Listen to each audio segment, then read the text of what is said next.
hormati, terima kasih atas kehadirannya untuk mengikuti webinar yaitu mengenai implementasi budaya positif sekolah melalui keyakinan kelas dengan saya, calon guru program angkatan 9, Guru Bintang Namanis Perpahan. Bapak Ibu yang kami hormati, apa budaya positif itu? Sesuai dengan judulnya tadi, yaitu budaya positif yang ingin ditanamkan di sebuah sekolah, maka dikatakan bahwa budaya positif itu adalah nilai-nilai, keyakinan-keyakinan, dan kebiasaan-kebiasaan di sekolah yang berpihak pada murid agar murid dapat berkembang menjadi pribadi yang kritis, berhormat, dan bertanggung jawab. Nah, pengertian daripada budaya positif.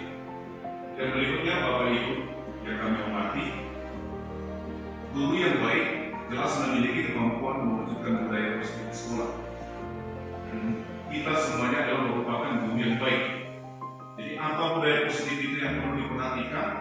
Budaya positif dapat dijalankan dengan menerapkan konsep inti di saya seperti disiplin positif, memahami motivasi perilaku manusia, sekaitan dengan hukuman dan penghargaan, posisi kontrol, membuat keyakinan sekolah atau kelas, penerapan strategi dan institusi untuk menyelesaikan masalah. Nah, tujuan daripada budaya positif yang ingin ditanamkan di sebuah sekolah. Kata disiplin itu dimaknai menjadi sesuatu yang dilakukan seseorang pada orang lain untuk mendapatkan kepatuhan. Bapak Ibu yang kami hormati, menurut Bapak Ki Hajar Dewantara yang menyatakan bahwa di mana ada kemerdekaan, di situlah harus ada disiplin yang kuat. Di mana ada kemerdekaan, di situlah ada disiplin yang kuat. Itu menurut Bapak Ki Hajar Dewantara. Selanjutnya Bapak Ibu, di mana seseorang yang memiliki disiplin, disiplin diri, berarti mereka bisa bertanggung jawab terhadap apa yang dilakukannya.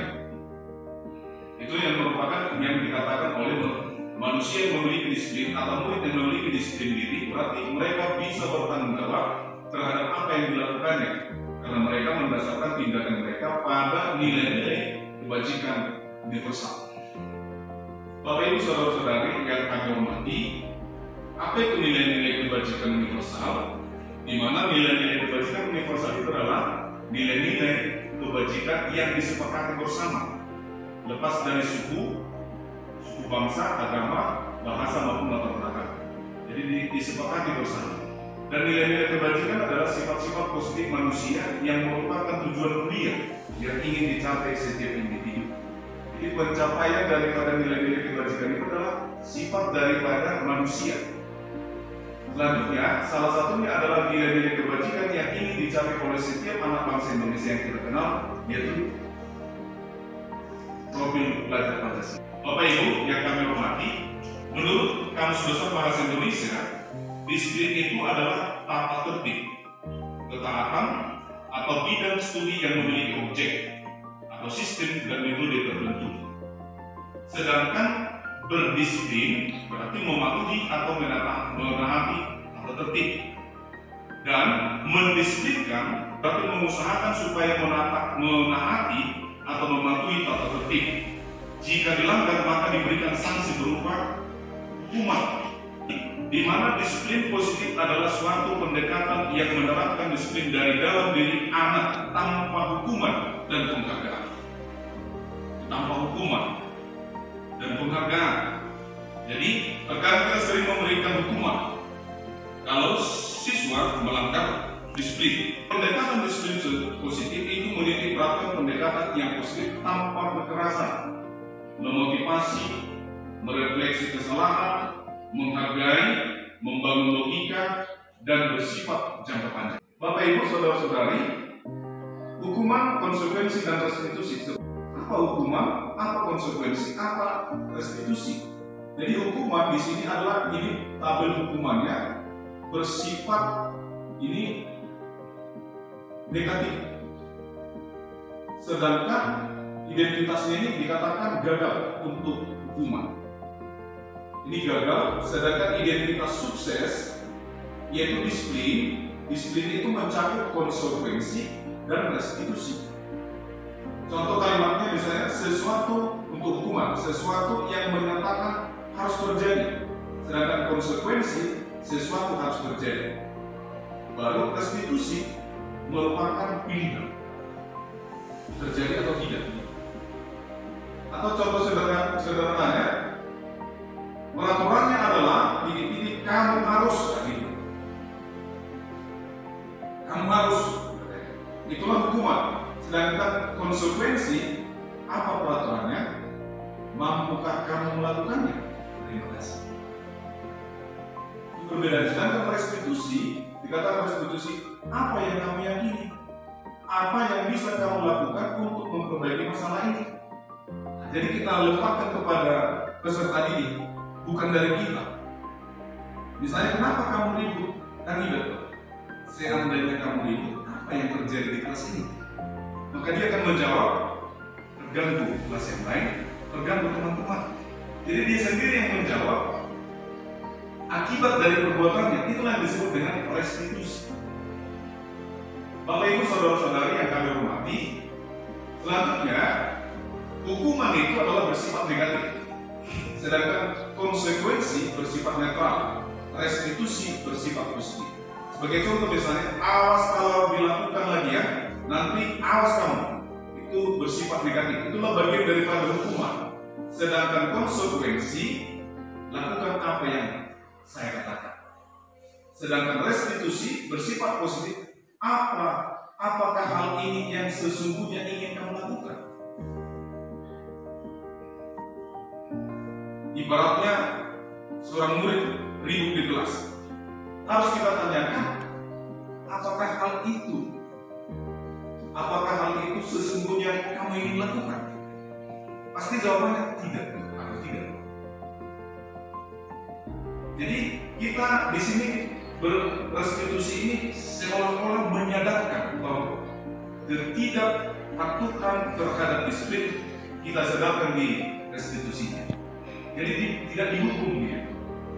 Yang sering kita lakukan selama ini, ternyata identitas sukses yang dicakup pada disiplin adalah harus mengarah ke restitusi untuk menyadarkan peserta didik atau murid kita supaya tidak melakukan lagi, di mana hukuman itu adalah dibuat oleh guru.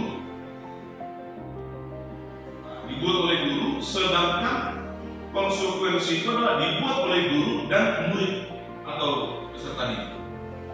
Padahal restitusi adalah dibuat oleh murid. Kalau di dalam restitusi itu ditanamkanlah nanti yaitu keyakinan kelas atau keyakinan sekolah. Dari mana keyakinan kelas atau keyakinan sekolah itu?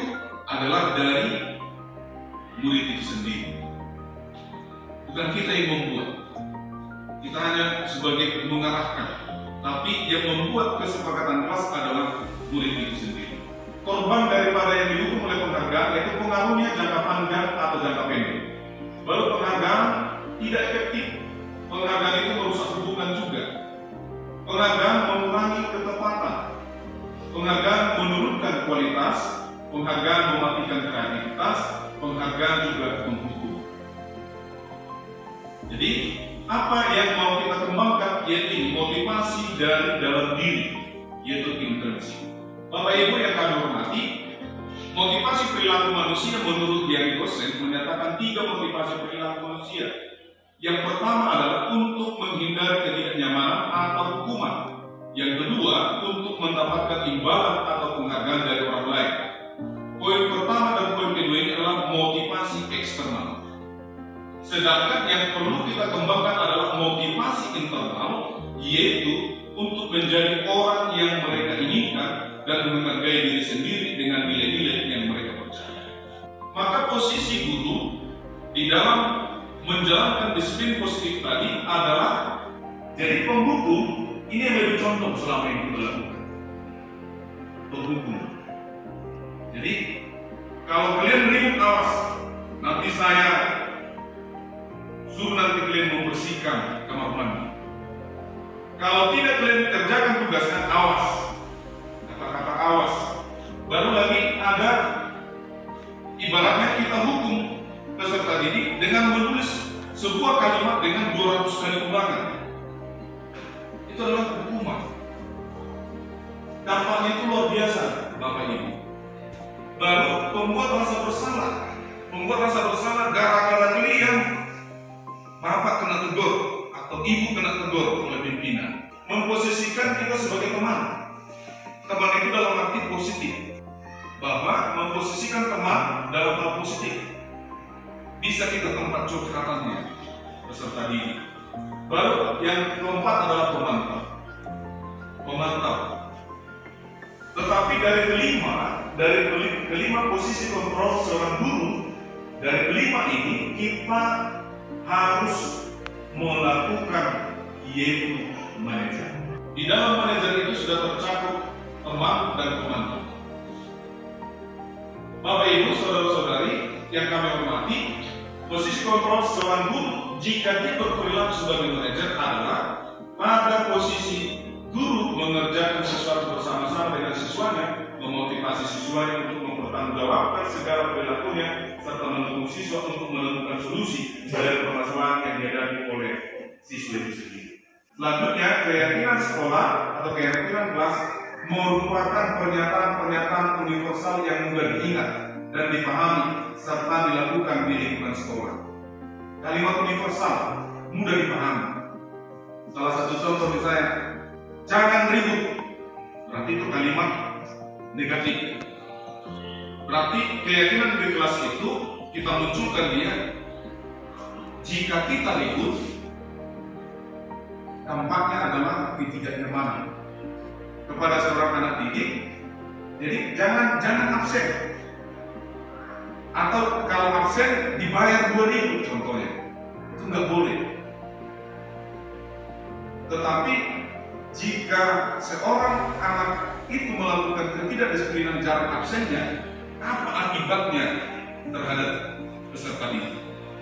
Itu yang kita gali dan kita tuangkan ke dalam, yaitu pernyataan-pernyataan universal tadi menjadi sebuah keyakinan sekolah. Di mana tadi keyakinan sekolah atau keyakinan kelas ditulis oleh murid itu sendiri. Selanjutnya, Bapak Ibu saudara-saudari, pembentukan keyakinan sekolah atau kelas perlu kita perhatikan tadi bersifat lebih abstrak, pernyataan universal, kalimat bentuk positif, mudah diingat dan dipahami oleh semua warga kelas, dapat diterapkan, baru merupakan curahan dari pendapat murid, baru bersedia meninjau kembali. Contoh keyakinan kelas kalimat-kalimatnya seperti ini, Bapak Ibu. Keyakinan kelas misalnya, setiap anggota kelas perlu belajar. Lalu, setiap anggota kelas perlu senang. Setiap anggota kelas perlu melakukan tugas. Jangan mengerjakan tugas, Bapak Ibu. Bukan kan? Nah, tapi kerjakan tugas ya. Kalau tidak, nanti saya suruh membersihkan kamar mandi. Jadi di sini dikatakan setiap anggota kelas perlu melakukan tugas. Setiap anggota kelas perlu saling menghargai. Setiap anggota kelas perlu merasa aman. Berarti merasa aman ini menjaga ketertiban. Jadi itu penulisannya. Atau berikutnya contoh yang berikutnya ini, selalu bersikap positif, senantiasa menjadi diri terbaik, dan seterusnya. Bapak Ibu saudara-saudari, jika ada sebuah masalah yang kita temukan, walaupun kita buat keyakinan kelas, maka kita hadapilah dengan segitiga restitusi dalam penyelesaian masalah. Jadi guru yang berperan sebagai manajer menggunakan segitiga restitusi dalam menyelesaikan suatu masalah melalui 3 tahapan, yaitu menstabilkan identitas, yang kedua validasi tindakan yang salah, dan yang ketiga menanyakan keyakinan. Jadi tujuan daripada ketiga ini adalah menghasilkan murid yang mandiri dan bertanggung jawab. Apa segitiga restitusi ini? Nah, seperti ini. Pertama, kita harus menstabilkan identitas. Kita berangkat dari sini. Contohnya misalnya, kamu bukan satu-satunya yang pernah melakukan pelanggaran. Itu menstabilkan identitas. Bahasa Batak benar, bahwa lakukan berbina ke badannya. Supaya jangan terlalu sakit. Padahal di sini bukan hanya kamu yang melakukan seperti itu. Itu menstabilkan identitasnya. Lalu setelah siap di sini, kita naik ke validasi kebutuhan. validasi kebutuhan itu kita ajukan pertanyaan, apakah cara yang lebih baik efektif untuk mendapatkan apa yang kamu butuhkan? Nah, kalau seorang siswa tadi merokok misalnya kedapatan, maka kita bukan hanya kamu satu-satunya yang melakukan merokok. Terus validasi kebutuhan, jika kamu melakukan merokok, apa dampaknya kepada tubuhmu? Pasti kesehatan dijawab. Jadi kalau terganggu kesehatanmu, apakah tercapai cita-citamu? Tidak lagi. Nah, mulai disadar di situ. Disinilah yang dimaksud dengan validasi kebutuhan. Selanjutnya masuk ke menyarankan keyakinan. Baru kita tanyakanlah keyakinan apa yang telah kita sepakati. Misalnya dari keyakinan plus kita buat untuk menghindari atau menjaga, setiap anggota menjaga kesehatan tubuh, berarti bagiannya itu sudah menghindari narkoba, menghindari merokok, dan menghindari minuman keras. Berarti apa yang di dalam menanyakan keyakinan kita tanyakan apa nilai-nilai yang telah kita sepakati di keyakinan kelas. Masih kau ingat? Masih saya ingat Pak? Apa? Setiap anggota harus menjaga kesehatan, setiap anggota harus menghindari narkoba, setiap anggota harus menghindari minuman keras. Jadi inilah penyelesaian dari sebuah masalah yang dibutuhkan untuk pendidikan kita. Bukan mendirikan dia di podium, bukan lagi mendirikan dia di depan kelas, bukan lagi menyuruh membersihkan kamar mandi, tetapi kita selesaikan dengan segitiga restitusi. Demikianlah pemaparan kami. Sedikit banyaknya, jika ada yang kurang lebih mohon dimaafkan, dan jika ada yang dikritisi kami bersedia. Terima kasih.